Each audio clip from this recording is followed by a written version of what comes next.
Okay. So if I'm talking about if I'm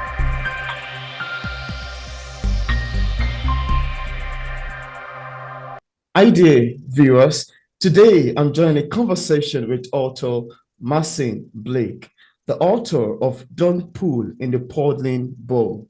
It's quite a pleasure to have Maxine on the show. Welcome on the show, Maxine. Thank you very much. It's lovely for you to invite me. Yeah, it's a pleasure to have you on the show. Thank you. There's Yeah, luckily there's no time difference between us, so it's okay. absolutely. It makes it very nice, easy, and fun.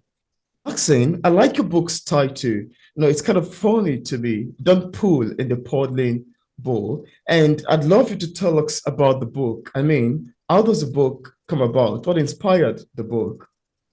I'd start off by saying I'm not a writer, but I can actually say now I am a published author. I've Hmm. been teaching for 37 years, Oh, and every day I used to come home. I look great, don't I, for that long for being a teacher.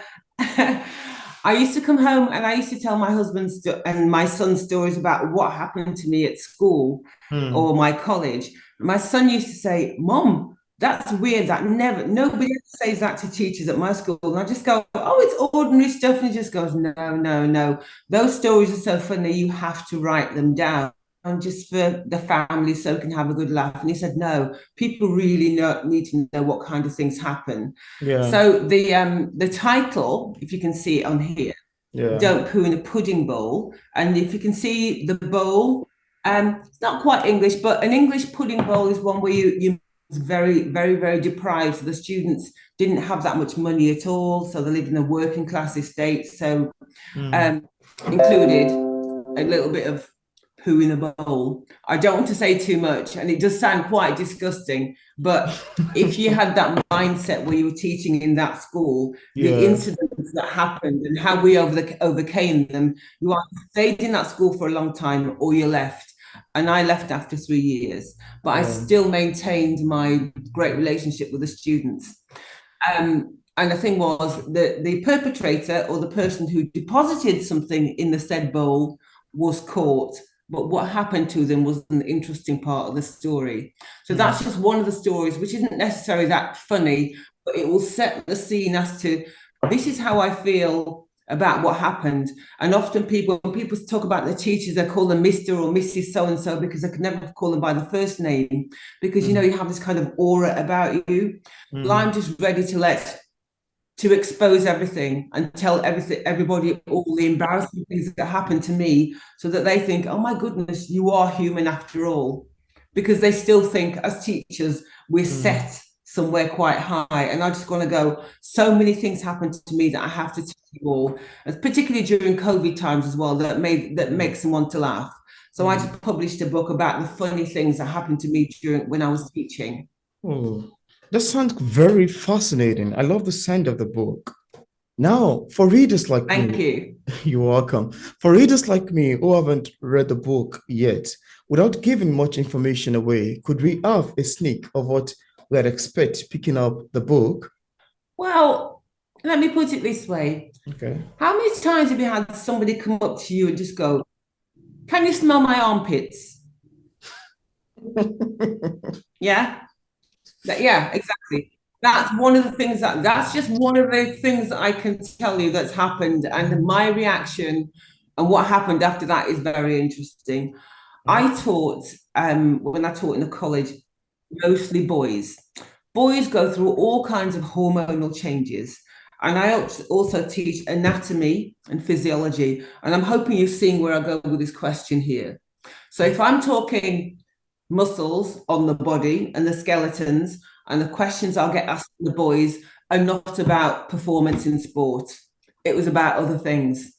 So I had to then answer those questions. So I write them all down, the questions that the boys would ask me. And I always think, they're trying to embarrass me right now, but I'm a mom and I'm a teacher and I've got a boy, so nothing embarrasses me. So I always answer the question and say, feel free, my door's open if you want to ask me any personal questions.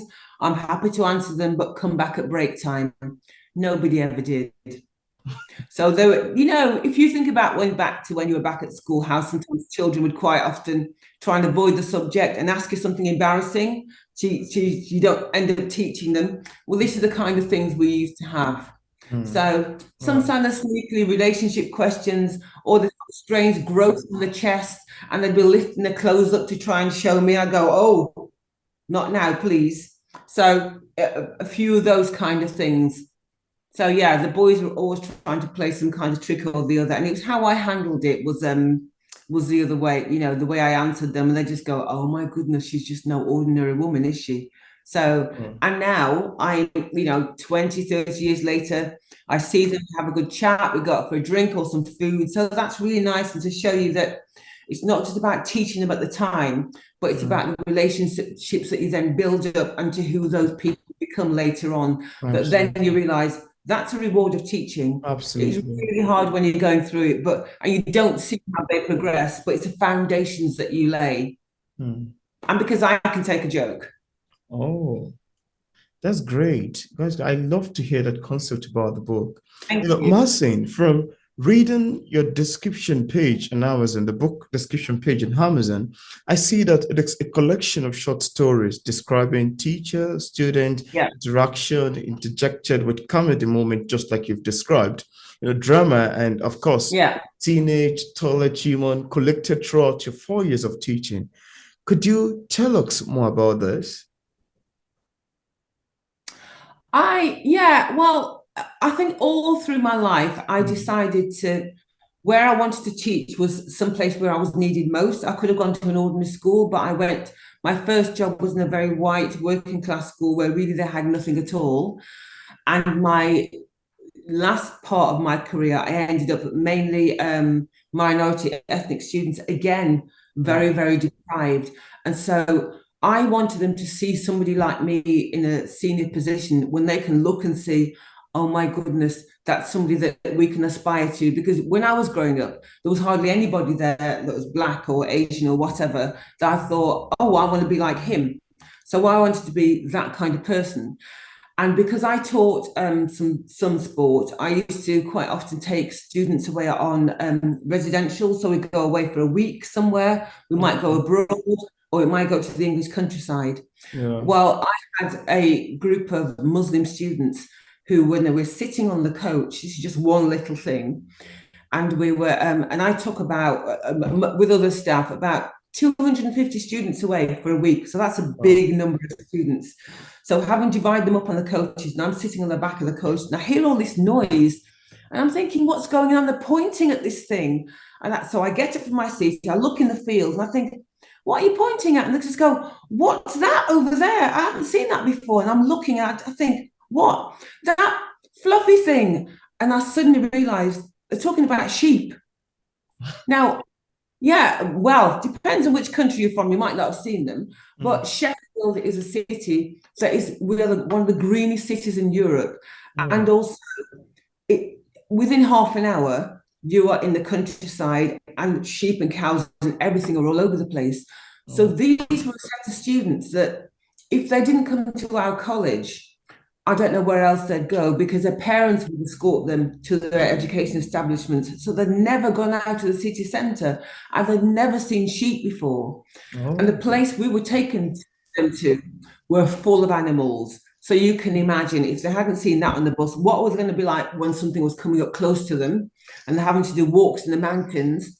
We did one set of walking, and one student said, I've had enough now. I need to get a taxi. And I said to her, have a look around you. We're on a mountain.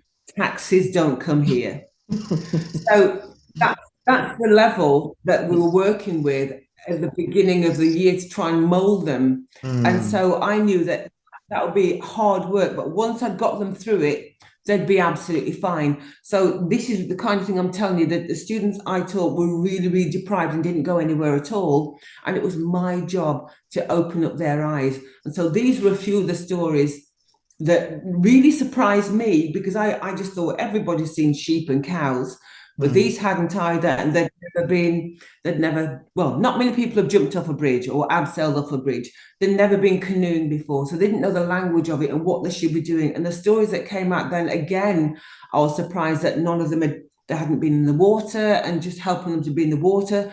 One of them hadn't even tied her laces before. Her father always did them, and she was 16.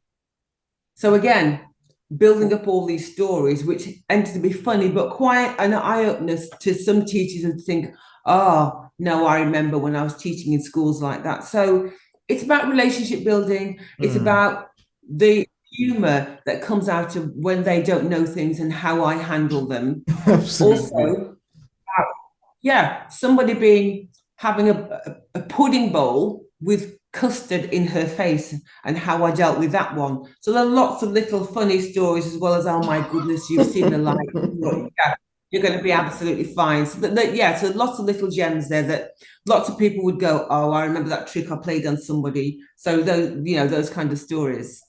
Yeah, children can be very funny to be around with sometimes. They can. They can. Yeah. I'm also going to ask you about your opinion about criticism.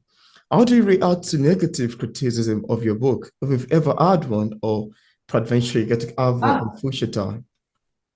well, that's the thing. When you're putting something out there, you're putting it out to be open to positive criticism and developmental criticism. Mm. And when I look back at my career, all through that, you get observations. So you're criticized all the time and you have to develop and you have to get better. And I thought, what am I going to be like when somebody says, I didn't like the book, I didn't like the way she wrote? And I thought, you know what, that's fine. Everything's about when you're a first time author, you really don't know what you're doing. You don't know the Absolutely. next step.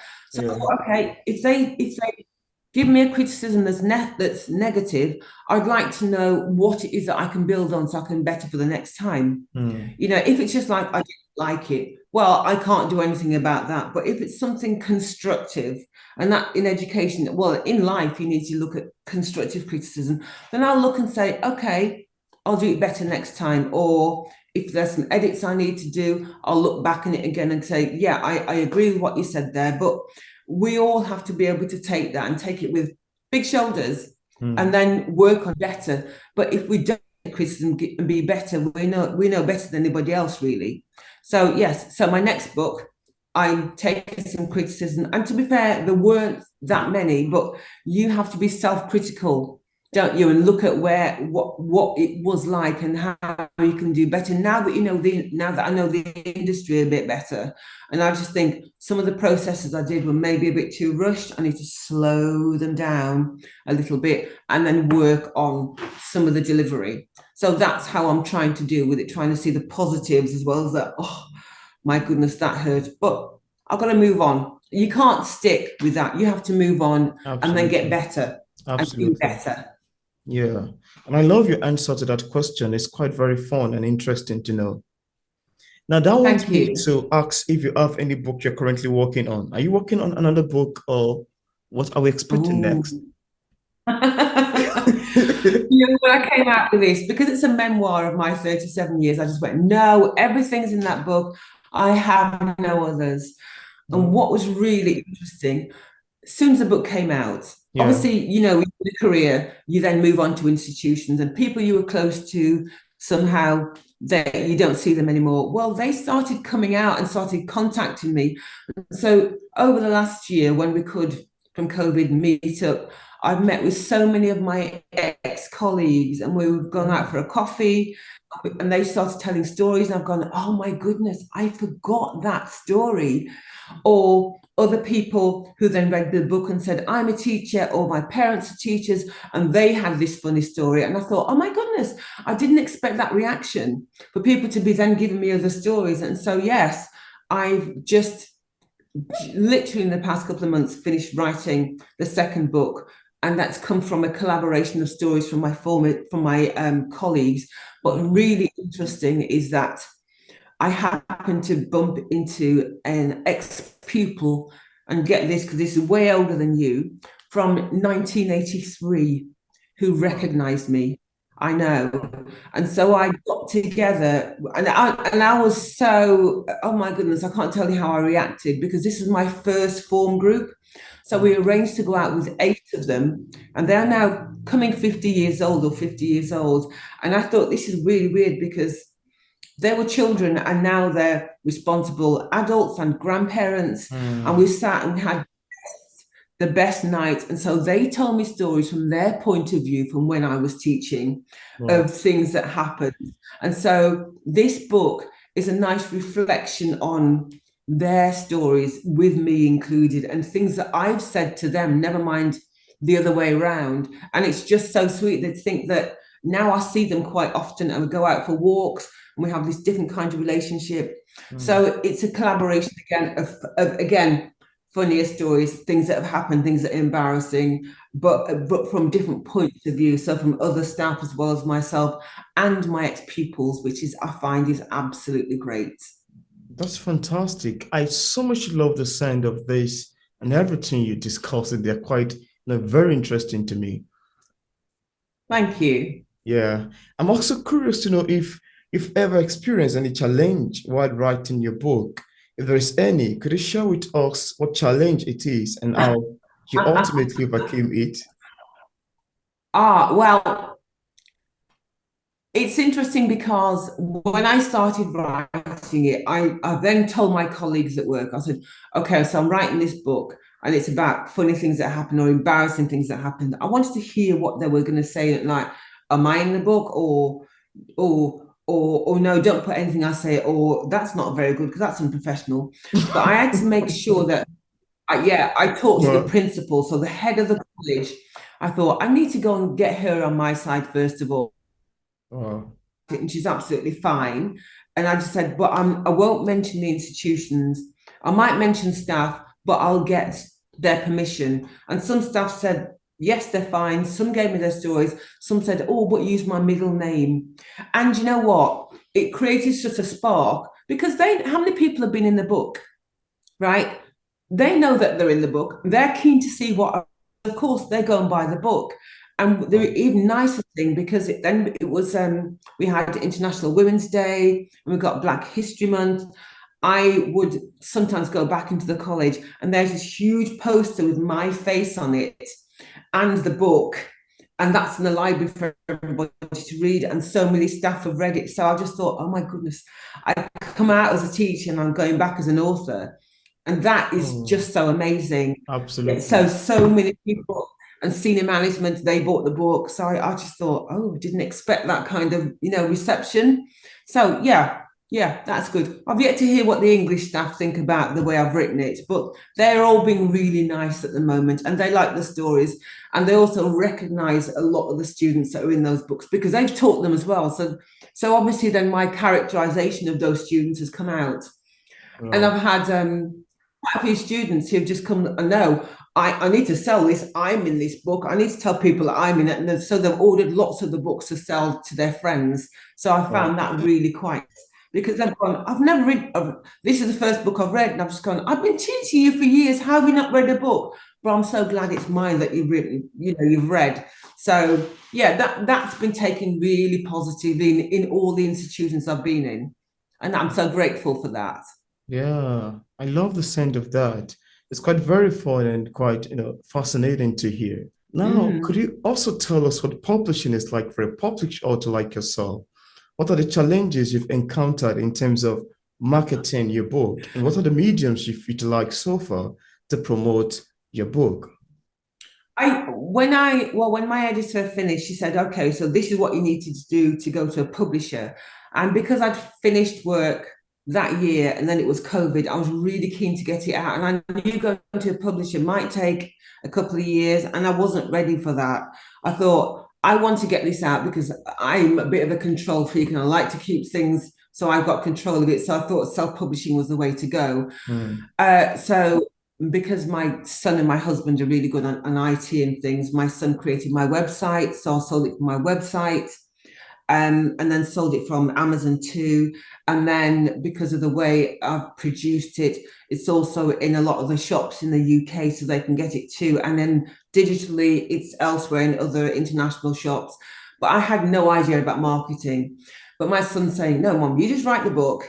You just think about what you need to do, and I'll tell you what the stages are next, just so it didn't frighten me. And that I was really grateful for that because I think I'd never done it if I knew it was such a big job because marketing it's, it's a massive job. There's no point having your book out there if nobody knows about it. You Absolutely. have to be really upfront. And so he says, now you've got to sell yourself. So I then, went about thinking, right, who do I know? Who do I know that knows somebody else?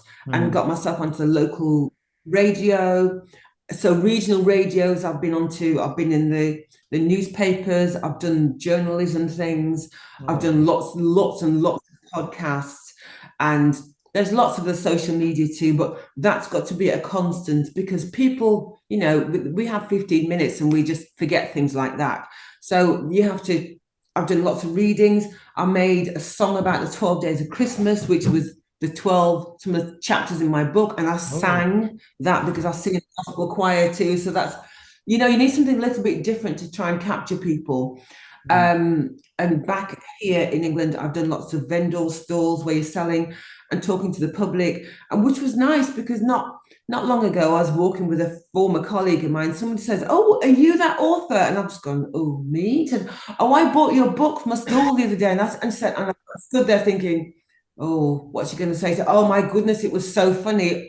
I can't wait for you to get the next one." So I just thought, "Oh, that's really great." And I've Yeah, gone that's a around, good feeling. yeah, independent bookstores, stores, and they put it in their books. I've gone to our library, and so it's so people who can't afford to buy, they can rent it out from the library. So I'm trying to think of all the avenues that you can do to get your book out. So it's almost like a full-time job. So those are Mm. the kind of marketing things that I'm doing that is constant whilst I'm writing the next one. Yeah. Yeah, my life's busy. I feel like it's busier since I've finished working than when I was working. But Oh, it's good. It's all good. absolutely. That's great. It's quite, intriguing to know about your experience so far and your way with marketing and promoting your book. That's quite fun to me. I just want to ask you, I don't know if there's anything that you'd love the viewers to know about your book that we couldn't mention in this interview and you'd love the viewers to know. Is there any? Yeah, I've had this reputation of being because when you're in management and you're teaching, you have to have this kind of hard face. And so I'm exposing myself as these things have been embarrassing, but you know what? It's fine. And if I can expose myself as showing these things happen to me and I've managed to pick myself up, I'm fine. Mm. You're okay too. And it's also, you can have a laugh on me. Embarrassing things happen. They've happened to me, they've happened to students, they've happened to other staff. But laughter just takes the seriousness out of a lot of things. And the few years we've been through, we've needed to let our shoulders down and just have a laugh. And so that's what it's Mm. about. I could have written serious things about education, and lots of issues, but I just thought, no, the angle I want to come from is that this is me, these are my students, these are the things that they've done, this is how I've widened their knowledge, and and in that too, these are the fun things that have happened, not necessarily of my choosing, but this is how I've dealt with them, and I've managed, and students are still fine. They still come up to me and they go, "Oh, do you remember that time when?" I just think, "Oh my goodness, what are they going to say?" And I have to laugh about it. And you have to laugh at yourself sometimes and not take yourself so seriously. And I'm hoping Absolutely. that's what I'm trying to do, and hope that people will think, "Oh gosh, if she can laugh in her position when you're standing in front of a lot of boys and a little bit of hint, teaching one day to 17-year-old boys." So really, really, hormones all over the place. I'd lost that much weight because I'd been ill when I was abroad. I literally lost my skirt. My Oh, skirt just fell off because I'd now lost that much weight. I'm not going to tell you what else happened. People are going to have to read the stories to find out how I managed to get out of that embarrassing situation. wow. So, for the women out there or for the men, what would you do if that happened to you? How would you handle it? Wow. So, Wow.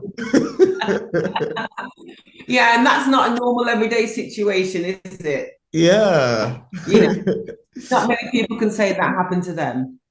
Wow, that's very interesting. It sounds quite enthralling and interesting. Now, I'd love to move into my next question. As a published author, what sort of advice do you have for other writers who are still struggling with publishing a book? What would you tell people in this category? Well, I think you need to take it one step at a time Yeah. and just make sure that the book that you're publishing is the best that it can be. And definitely get yourself an editor Mm, and definitely get other people to proofread it first of all before it goes out into the world. I mean, it doesn't matter who you are, you'll find some errors in lots of great writings, but you want to have the least possible and make sure that the front cover matches the genre or who you're trying to attract to. Take it one step at a time. okay. Always have a plan. And I'd always also tell them before it comes out, 2 or 3 months ahead, drop little hints to people, advertise and say it's coming soon.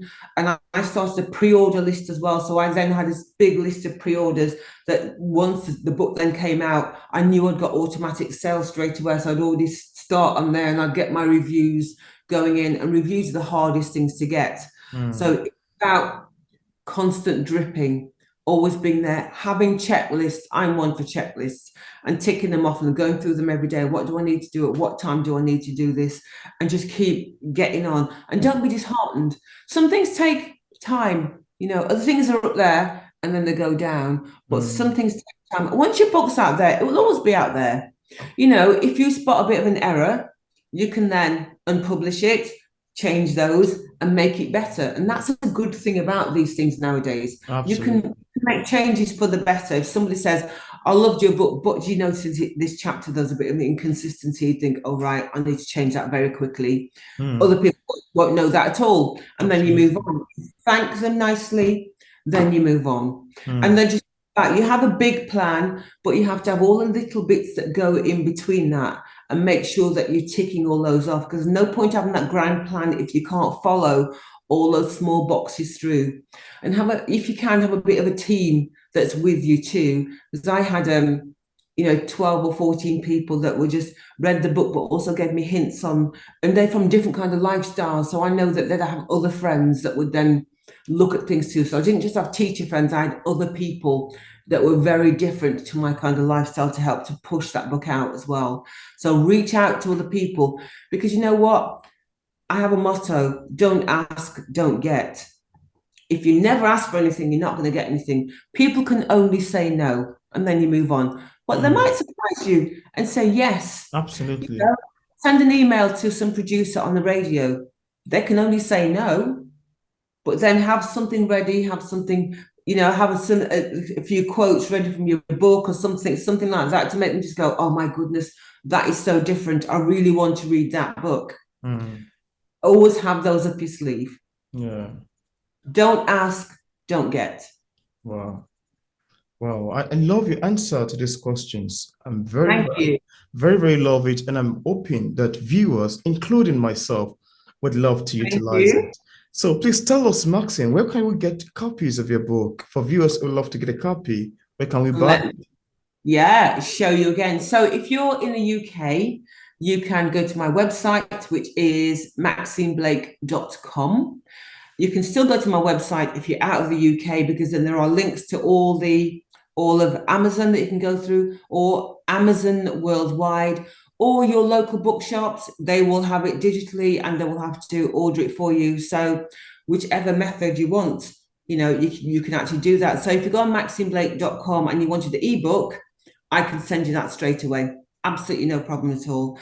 And I would absolutely love any of your many readers, once I've read the book, just to drop me a line and tell me what they think, and tell me a Mm. little bit about their school stories or their education stories, and just let me think, oh, if only you had me as a teacher, you'd been so lucky.